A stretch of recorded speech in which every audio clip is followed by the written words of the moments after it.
Welcome, everybody, to the Local Hour. Every Thursday, we talk to David Samson, host of Nothing Personal with David Samson. You can follow him on Twitter at David P. Samson. Always a good follow.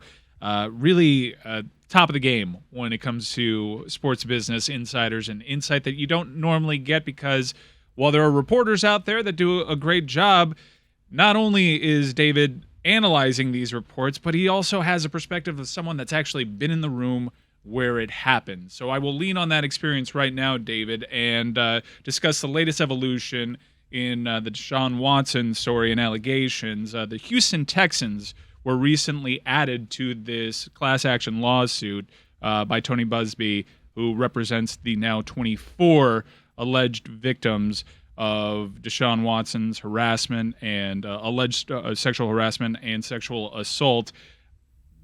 According to reporting from Jenny Vrentas, David, the Houston Texans, and that's why the reason they find themselves in this lawsuit, allegedly set up some of these appointments with these massage therapists for Deshaun Watson, and in some cases provided non-disclosure agreements. I haven't seen the Texans statement just yet. I'm hoping you can fill me and the audience in on that. I'm sure they probably toe a company line that this is not out of the ordinary. It doesn't seem like it's something that teams should be doing, but I'm very curious to hear your perspective on this, David.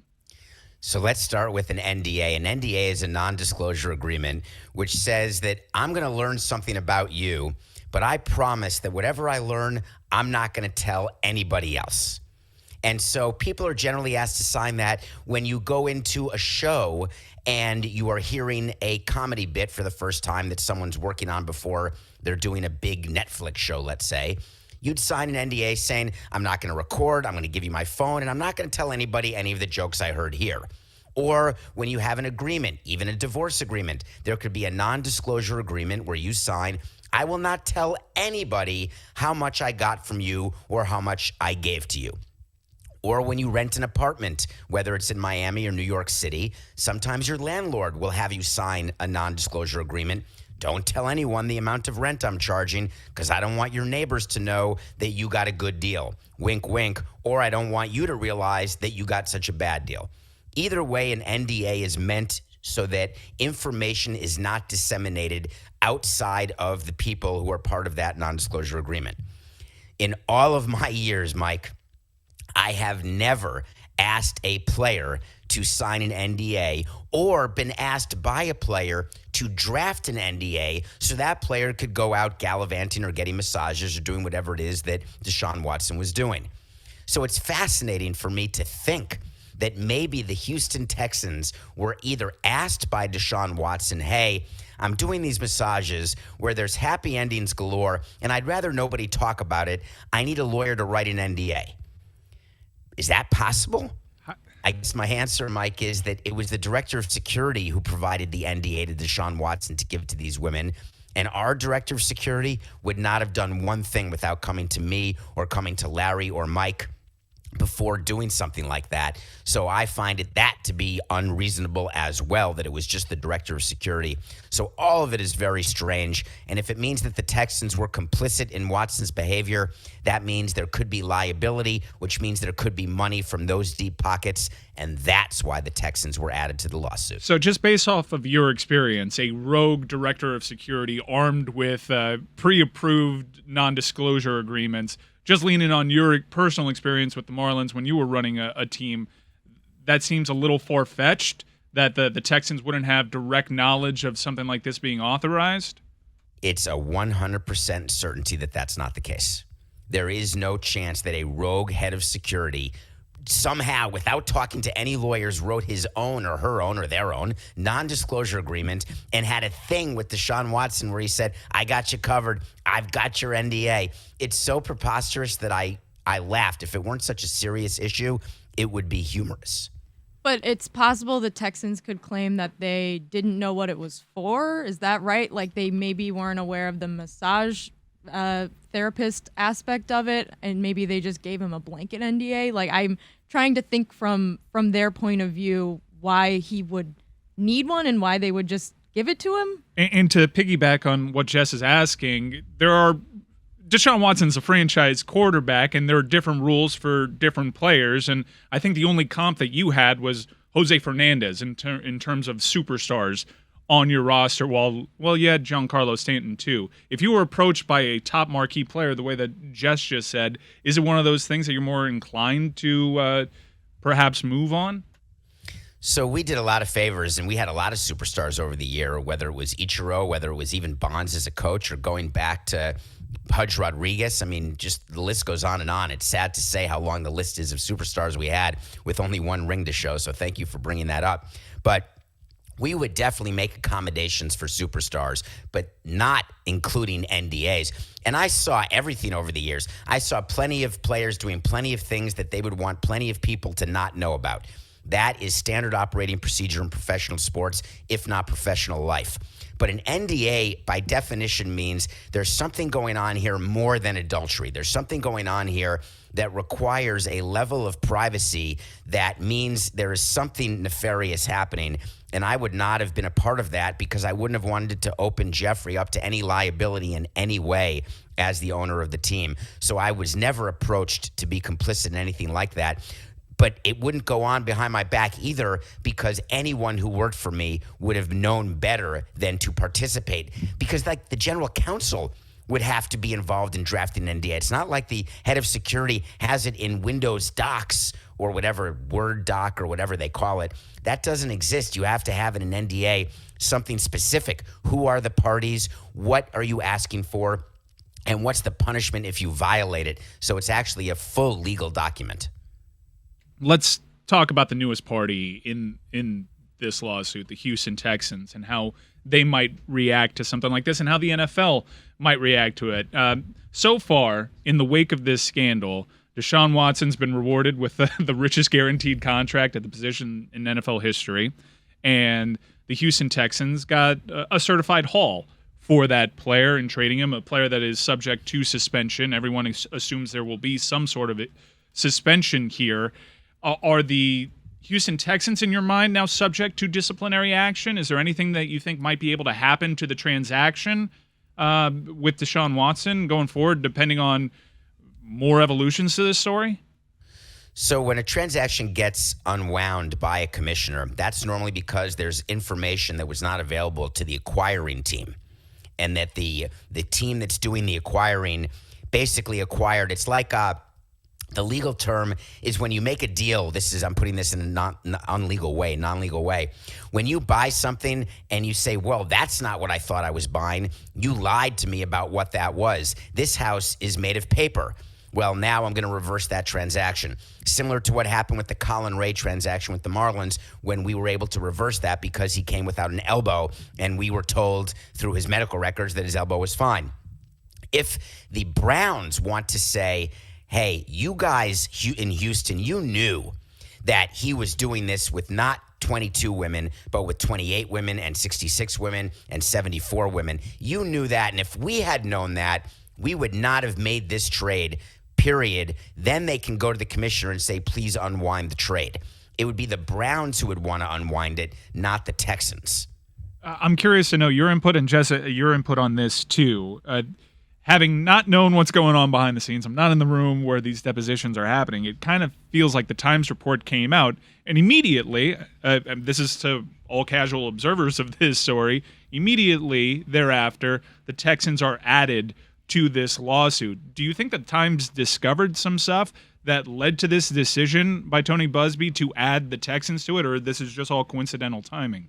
It's not coincidental. It's Tony Buzbee who's just getting more attention by adding the Texans, and it adds a level of gravitas to the proceedings because now the NFL has to truly pay attention even more because one of its member franchises is named in a suit. But that deposition, those are made available to both parties. So Buzbee was very aware of anything that was said in the deposition long before the New York Times reported on it.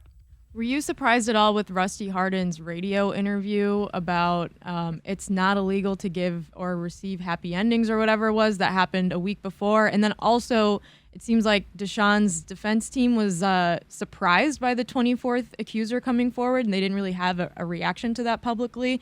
Were you surprised at all by him even doing radio interviews in the first place? I think they probably thought they had the 24th woman under control. and that there was some sort of settlement, some sort of payment, and that there was no deal that was had, and then she went public? Because if Deshaun Watson is not telling his lawyers the truth about the number of women or where the women are or how to find them, then he is doing his own wallet a disservice, because he's not being indicted by grand juries, but he is definitely civilly liable. And the more women who come out, a judge gets to say, wow, this is a pattern of behavior, and this is now culpable, right? This equals dollars. And the general rule for lawyers, we never let our lawyers, and we were involved in so many lawsuits over the years, we really did not let them speak to the press very often. And when they did, it was pre-planned. It was in statement form. We knew exactly what was going to be said. We never had a lawyer who then had to backtrack and apologize the way Rusty Hardin did. I mean, he had climbed all over himself to say, oh, I didn't say happy endings were legal, and I didn't say that it had anything to do with Deshaun Watson. Keep in mind that any sex that went on was post-massage and totally consensual. So I kept picturing, like, in the massage, Deshaun Watson or Robert Kraft, they finished the massage. They're like, oh, that feels good. The 45 minutes is up. Let's end this session. And now, question, may I turn over? Right? Like, it's not a continual event. It's just so laughable to me. And Rusty Hardin had to catch himself and try to rehabilitate himself faster than Jack Del Rio did. And I don't think it worked, because the judge and any jury has seen, heard this, and it's going to be very difficult to be partial now. So it's going to be interesting. I still think this settles. There's no way Watson goes to trial with all these women. No way. Well, we'll get to Jack Del Rio in a second, I think. But last question for me. Like, you've been around sports for a very long time. Are you familiar with any athletes that you've worked with that used over 60 massage therapists in the span of 2 years? Is that something that you've seen from athletes? No, that number's way too high, right? So there are definitely athletes who get massages. There's definitely executives who get massages. There's owners who get massages. Everybody gets massages. That's why they're on every street corner. So it's one of those supply-demand things. But that number seems a little excessive. And I think Deshaun Watson trying to cover it up by saying it was, a sports massage. We would not allow our players to go to an unlicensed therapist when they're looking for a sports massage. If they're looking for a different kind of massage, a different kind of license would be necessary. But to claim that it is for his physical well-being, well, I would say it was probably more for his mental well-being. Right. I just don't understand setting up massage therapy sessions for your franchise quarterback without an agreed to party. I mean, the Texans obviously provide massage therapy to their players. They have a training staff on site. To be able to outsource this without any sort of vetting, all of it seems very odd, David. But we'll transition now to the Jack Del Rio story. Thank you for the vine. Jack Del Rio had to issue a statement that was in, quote, I don't know if you caught the detail of the statement that he put out. He quoted himself. So he just copy-pasted or screen-capped whatever was sent. Hey, Jack, say something like this. You took my word of the day from today's Nothing Personal, which is copy-paste. Yeah. Well, is that one word? Exactly yeah, what Jack Del Rio did. It seems like 2 words.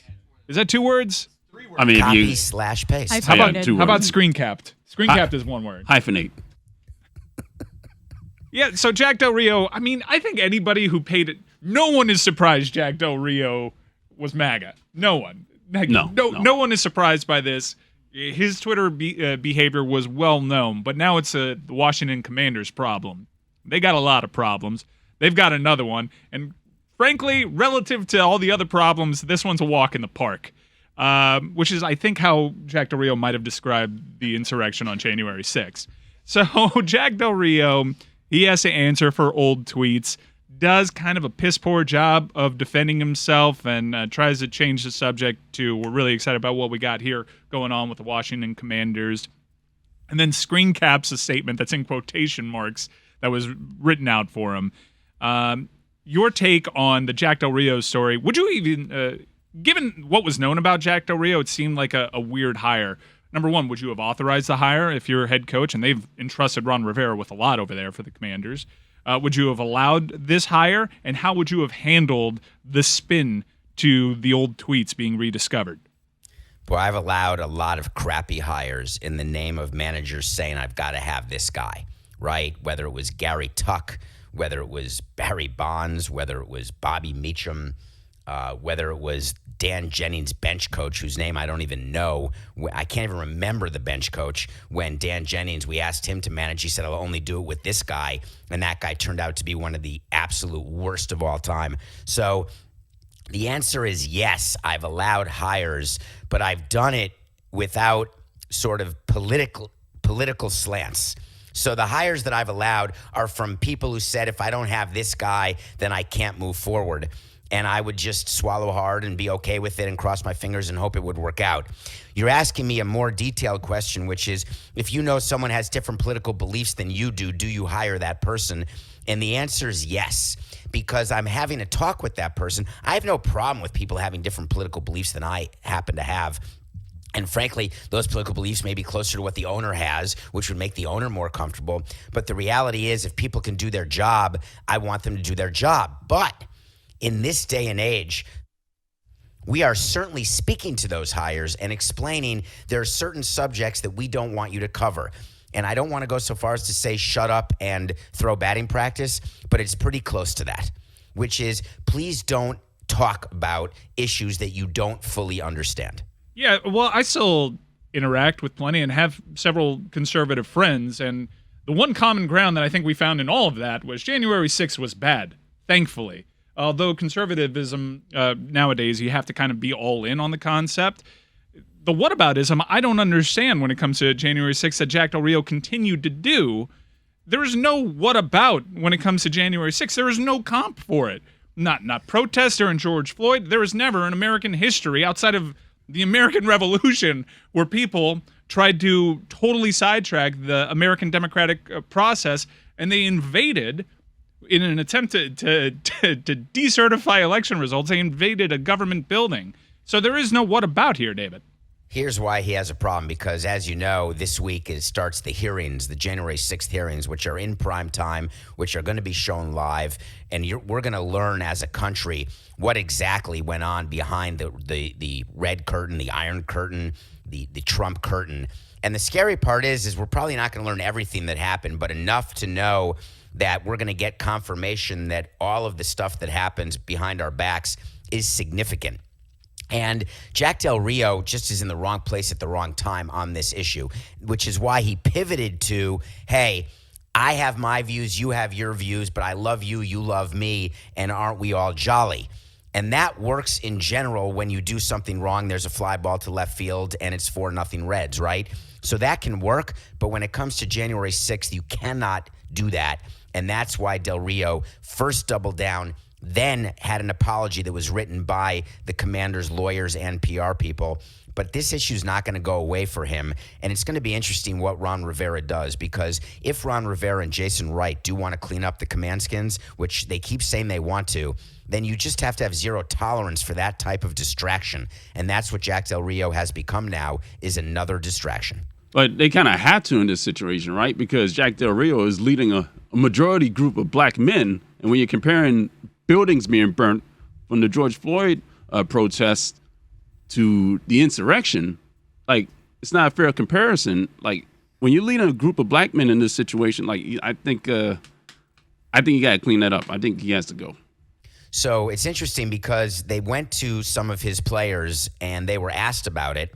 And the Commanders had gotten to those players first and given them what to say, because their responses were, listen, I may or may not agree, but I'm only interested in his ability to be our defensive coordinator. I just want to make sure that we can be the best team we can be, right? They gave the normal talking points. But if you had one player say, listen, I'm not comfortable with what he's saying, that is not a comparison that I would make. I think then the Commanders would be backed into a corner, but they got to their players faster than the media did. Was the bench coach with Dan Jennings Mike Goff? Yes. Oh, my God. I haven't heard that name in so long. He was so hated and so bad. And I've always wanted to know from Dan what it was. And I came to know that he was so nervous going from GM to manager. And he was so nervous that the players would not respect him because of the line between the front office and the field. but also worried that that the game would be too fast and he wouldn't really be good at it. So he wanted his friend with him who knew sort of the X's and O's, but he had zero credibility on the bench. And we just said yes because we were so desperate sitting at the Beverly Hills Hilton asking him to manage. So desperate that we said yes, and it was...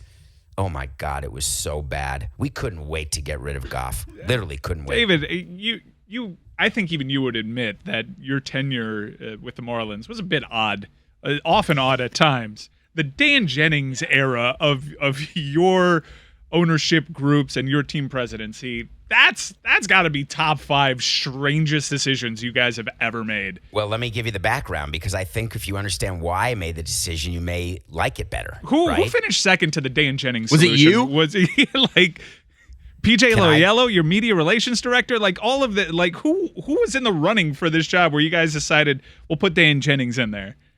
So you have to know where we were in history. Where we were is we had gone through managers the way some people go through socks, right? They just were coming and going.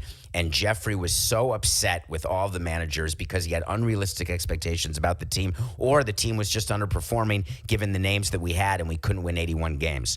So I got together with Mike Hill, who was the president of baseball operations at the time, and we had to identify a manager for Jeffrey because he wanted to do an in-season firing. And we said, what are we going to do here? Because whoever we bring in is just going to get fired by Jeffrey. So wait a minute, we've got it. His go-to guy is Dan Jennings. Everything Dan says, Jeffrey agrees with. Jeffrey calls us on the phone to say, hey, let's trade for Joe Cocktoaston. And we'll say, Joe Cocktoaston, how do you know who that is? And he'll say, oh, I read about him or I heard about him. And we know very well Dan Jennings wanted to trade for Cocktoaston, called Jeffrey about it. Jeffrey called us like it was his idea. And we had to go back to Dan and say, Dan, could you please come to us with these ideas before you go to Jeffrey? Because you may just be talking to him at 2 a.m, but Jeffrey holds on to it like a tiger to meat. So we said, but he loves Dan so much. He hates managers, second guesses them so much. If we make Dan the manager, one of 2 things are going to happen. He's either going to stop bitching and moaning to us after every blown save and after every loss, and because it'll be his guy, Dan, that he can talk to, or he's going to be so angry with Dan as manager that Dan will get fired, and that'll be the end of Dan. So either way, there's going to be an outcome that's going to be positive in terms of how this front office works. And it was the latter. I wish it had been the former because I wish Dan would have worked out. But after about 2 weeks, Jeffrey was so angry with Dan as manager that we knew that was the end. I'm going to play the role of an emotional Marlins fan hearing you tell this story. It seemed as though, from your telling of this story, that you put your own workplace environment ahead of the team's on-field success just because you had a Dan Jennings, Jeffrey Loria problem. And you realize, 2 birds, 1 stone here. It wasn't the best guy for the job, the way that you tell that story. So how would you rebuff the emotional Marlins fan argument, hearing that, processing that?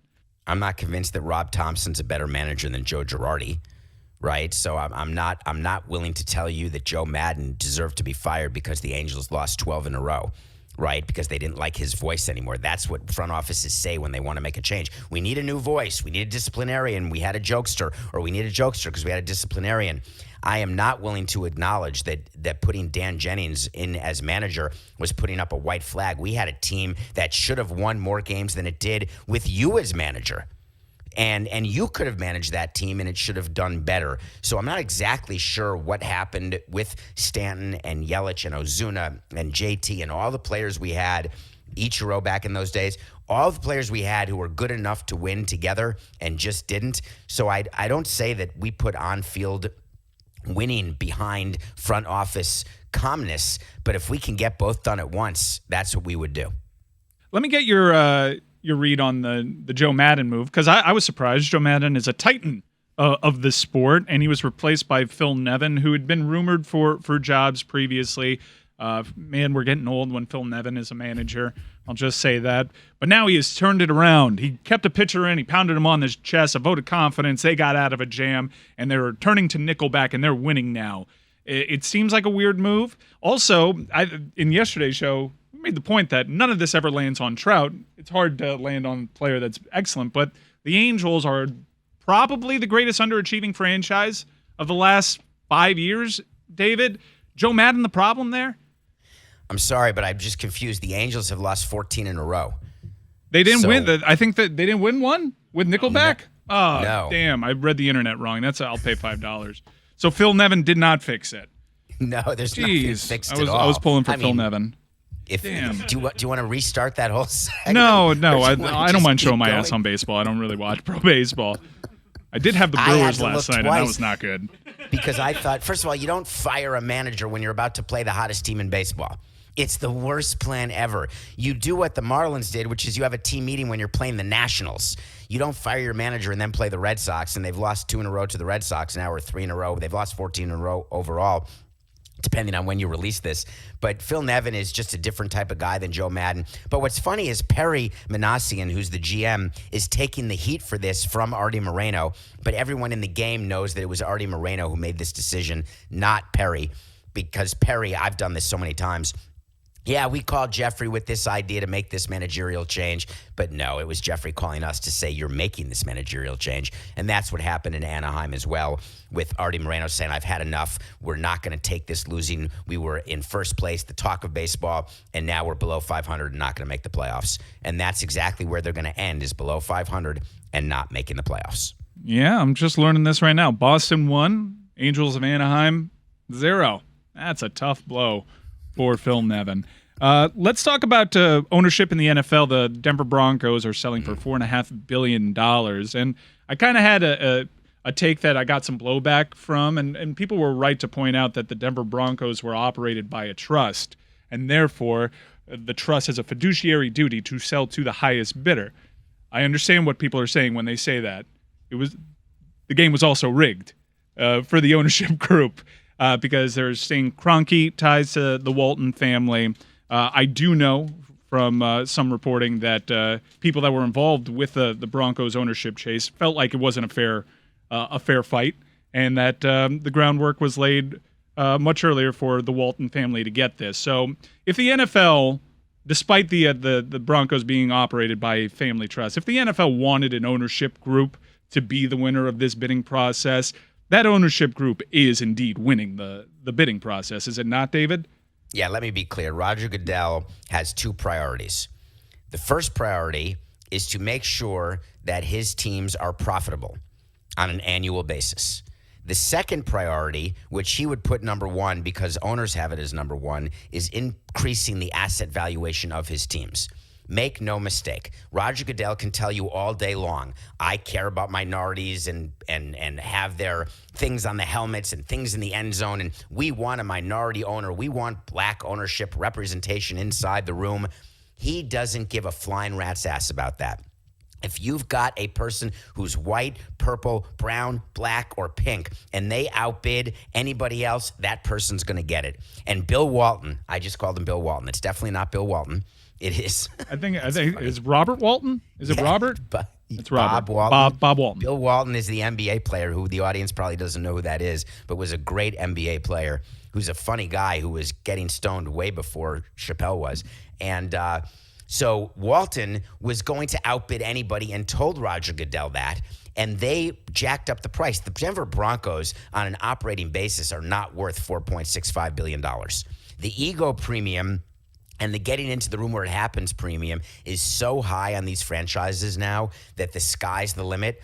And so commissioners are looking for the richest people possible to write the checks because they don't want huge ownership groups, but they want the cost of the franchises to keep going up, which is why there are fewer and fewer people who are eligible to buy these franchises, which is why you see the same names over and over again bidding for all the different franchises. It's a very small group, and that is not going to change. It's not going to change color. It's not going to change opportunity until you've got more billionaire people of color, and I don't mean 1 billion. I'm talking like 20 plus.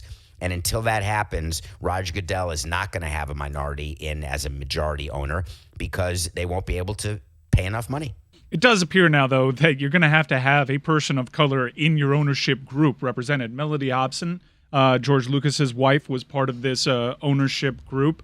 What do you make of the Kroenke connection here? How odd is this that there is a family relation? Saying Kroenke's wife is from the Walton family. That obviously helps, and it certainly means approval by the owners is certainly going to happen. Is this uncommon within sports? Does this open up any sort of can of worms? But that only means one vote, right? And you say it helps. What if it were Danny Snyder's sister-in-law? Right, but from reporting in the NFL, Stan Kroenke does have a lot of power amongst owners. So But he still has one vote. But he's popular. Yeah. So what we're really talking about is a high school popularity prom contest. it right? helps. But it helps. It's a political game, especially in the game of where you need 32 votes.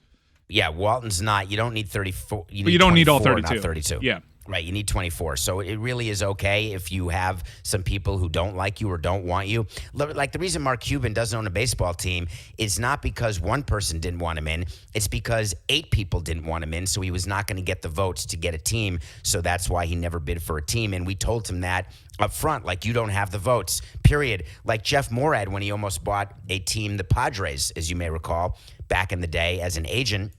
He didn't have the votes, but we kept it secret from him until the owners' meeting. And then he found out, like, in front of all the other owners that his vote was turned down. And that was a funny moment when Jeff was turned down that way. But so there are different ways you turn down owners. But for me, it's when you've got a minority in an ownership group, it almost becomes, and I'm sorry to offend anyone, and I don't want to, it's a check the box now. Right? When you are finding George Lucas's wife and putting her in, or the Dodgers had Magic Johnson, or the Boston Red Sox got to announce LeBron James is now an owner in Fenway Sports Group. It's not because LeBron James is coming in with his millions or now up to $1 billion. It's because they think it's a good look for their ownership group to have that representation. And there's a fine line, right? Mike Hill used to talk about this, Mike, and it's a sensitive subject, but it's about the Selig rule and the Rooney rule. He didn't want to be hired because he was black and because he got a chance because he was black. He wanted to be hired because he was the best president of baseball operations out there. And so there's actually a sensitivity about the Selig rule with some black executives that is not talked about a lot. Well, I guess the counter to that is these rules give you the opportunity to have a level playing field where you can, or allegedly a level playing field where you can show that you're the best possible candidate, whereas the door might not even be open to you. So that is why there's programs in place in the NFL and in Major League Baseball at lower levels to try to get people in at younger ages to have them go up the chain. But at the end of the day, what you're looking for when you're hiring executives, which is why these rules don't work, is you're looking for the best chance to win. But when it comes to ownership, that can be much more manipulated when the price of the franchises was lower and there were more groups of people who could possibly become owners. But with the prices where they are, the pool of owners has gotten smaller, and that has had the opposite impact that people would want in terms of color in ownership. Let's transition to movies. Every week you review either a film or television series, something from the world of entertainment. What is your review for this week, David? I watched Hustle yesterday. It just came out, the Adam Sandler Netflix movie that is produced by LeBron James and Maverick Carter.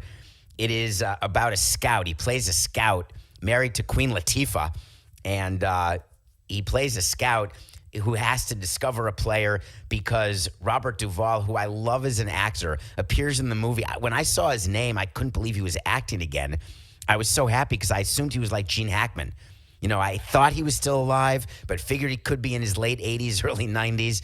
And so, oh my God, he's acting again. He was in 2 scenes, and it felt like Bernie a little bit from Weekend at Bernie's. But how old is he, Mike? I know you're looking right now. I'll get you a number on it's got to be. It's an 8 handle for sure, right? Yeah, I'm he's got to be it's past 85. 91. Wow, oh 91. My God. That may be exactly Gene Hackman's age then. Yeah. Or viewed as a youth movement when it comes to NFL ownership. So he plays the owner of a team, the Philadelphia 76ers, and he dies. Spoiler alert, he dies, and Ben Foster, his mean son, takes over. And the scout played by Sandler. Ooh, I like Ben Foster. Can I stop you right there? What's your favorite Ben Foster role? Have I seen him in other movies? Ben Foster? Yeah, you've definitely seen Ben Foster in other movies. Didn't Ben Foster date or is he married to Robin Wright? Robin Wright Penn? Well, otherwise she'd be Robin Wright Foster, right? If that's true, that would be amazing. I wasn't aware. Yeah, of Ben that. Foster. I think he was in Hostage, a great Bruce Willis movie that I highly recommend people watch. But he was in what was that movie with Chris Pine? God damn it. Hell or High Water. That movie rocked. Oh, he was in that. He was Yes, he amazing was. in that. Yeah, he looks so different in this He's a movie. He great looks much actor. smaller.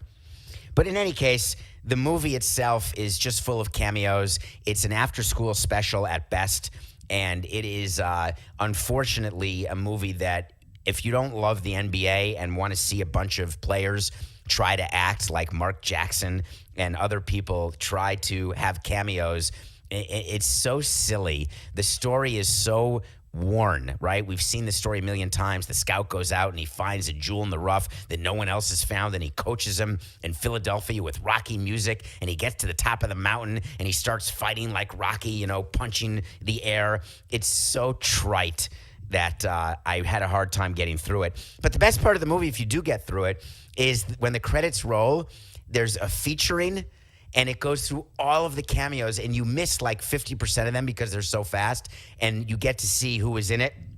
But I guess LeBron just went into his cell phone and said, hey, do you want to be in a Netflix movie because I'm producing it?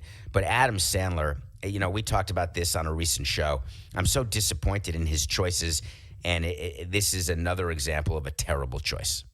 So Robin Wright is not married to Ben Foster. Ben Foster is married to Laura Prepon from that 70s show, but the two dated for a very long time, Ben Foster and Robin Wright. And in an issue of Us magazine, Robin Wright spilled on her sex life with Ben Foster, saying, I've never been happier in my life than I am today. Hubba hubba. I bet Sean Penn may want to kick his ass now, right? Sean Penn has a tendency to do that. Right. Not a big Sean Penn guy. I don't know if you've heard.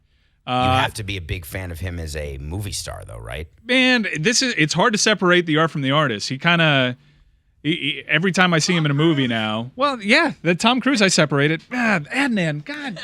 Adnan is he can't do it. But I will say that after I watched Top Gun Maverick, I did check my thetan levels just because I was curious. I mean, he's doing good work by taking a more reduced role in terms of visibility within the I'm not going to get into Scientology. But are you not willing to acknowledge that Sean Penn is one of the best actors of our lifetime? I can acknowledge that. Okay, that's all I wanted you to acknowledge. I can acknowledge. Listen, he's a little off. He's more than a little off. I don't know if you call his hit on Hannity the other day, but he's a lot off.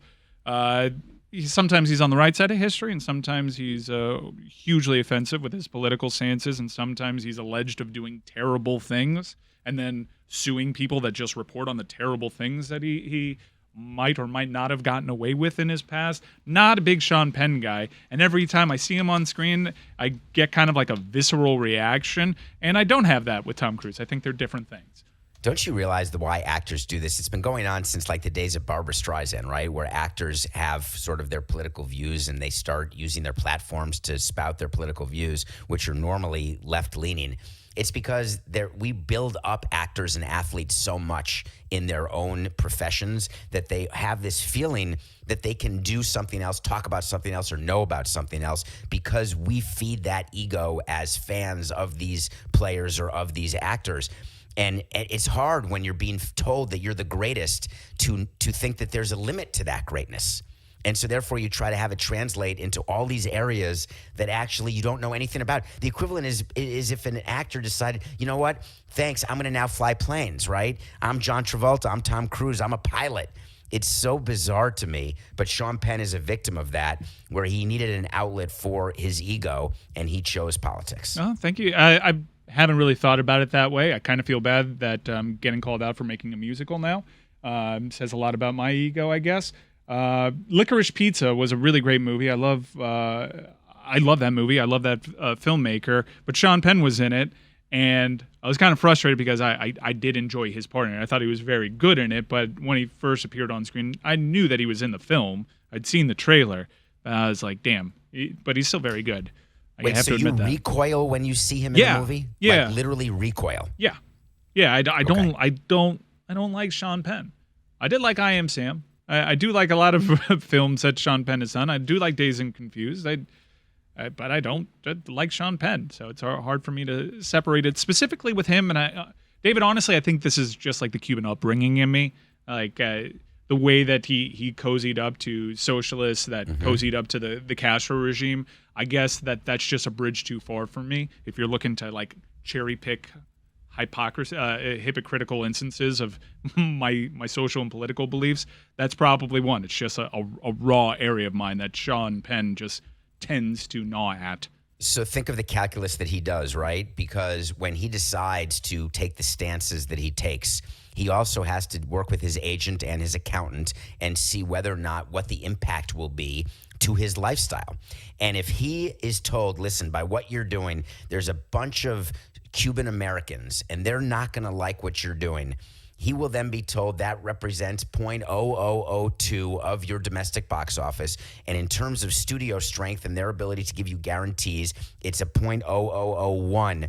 So proceed. But on the other hand, if you do something that offends 48% of your audience, that will have a more deleterious impact. So I'm sorry to tell you, Mike, that your protestations were not even a factor in his decision-making process. Oh, I know. I'm just a man with a microphone sharing my personal beliefs. I am but a drop in a bucket. And the only time my my subset of Latinos actually matters is oddly swinging really important elections. It's really weird. That's it. I don't know if you've seen what's going on with Radio Mom B, but there is just a battle between the left and the right down here. Radio Mom B, this is the local hour, and this isn't because Miami. I'm sure Billy Corbin covered the Radio Mom B stuff? Yeah, he did a couple of weeks ago. Yeah, so Radio Mom B has been taken over by a left-leaning ownership group, and there are ties to George Soros, which I know is a huge tag on Breitbart. But Radio Mom B, for ages upon ages down here, was a very right-leaning conservative propaganda weapon of the Republican Party down here. It fortified the beliefs of paranoid political exiles, not to excuse them, I'm just here trying to explain the behavior, scarred by their own political experiences in life. And it just reinforced that. And towards the latter years of its existence under the previous ownership group, got more and more radicalized, more and more out there, more and more false claims, like anything in politics lately. And now it's been taken over by the left. And I imagine it's going to be tried to be used as a propaganda arm for the left. But it is a very interesting culture war that is played out through the nation. And specifically when people are trying to win swing states like the state of Florida, this is some semblance that the Democrats are no longer ready to punt on South Florida and just count on the Puerto Ricans in Orlando. They're trying to fight the battle here in Miami-Dade and win back some votes, and that's by taking away one of the big propaganda weapons. Well, it's too little too late, right? They were ignored for so long because there was no question where Florida was, and then all of a sudden it became red because the Republicans did such a better job of getting the Latino vote, right, by talking about socialism, by using keywords and comparisons, which is the third rail word to use if you want to get someone not to vote. He's a socialist. Oh, my God, I can't vote for him. What about all the other issues? Don't care. One-issue voters, right? And so then the left said, well, wait a minute, we've been screwing this up so badly that we're losing elections over it. Let's do something. So they say, how about an idea? Let's just buy the radio station, which means we'll buy their silence, which means that all of a sudden all of the big words that are being used by the right side won't be heard over the airwaves, which is how people are making their decisions. But they're so late to the party because the majority of voters are younger now. So it's totally changed. It's like asking you, Mike, your parents and grandparents were way more influenced by radio than you are, right? Not even close. Do you agree? Yeah, but I do find it curious that a lot of young Cuban third-generation Americans, where the generation in between was starting to vote a little bit more left-leaning, the beliefs have been fortified from the previous older generation. Like those political values have been instilled in a younger generation. Now younger Cuban Americans based out of Miami are leaning conservative. But the radio change in ownership is not going to change that. No, that and it's an insane amount of money to spend on AM radio, but it's just a political weapon that they're being used. And honestly, I'm a little confused why conservatives and conservative outlets like Breitbart all of a sudden against free market capitalism, but that's a game we play. I thought of this transaction as Paul Lynde to Block from the old Hollywood squares, right? That's all. This was not going to help you win the game, but it was going to stop someone else from taking advantage of the board. I'm going to take Bruce Valanche. David Samson, host of Nothing Personal. We'll talk to you next week. All right.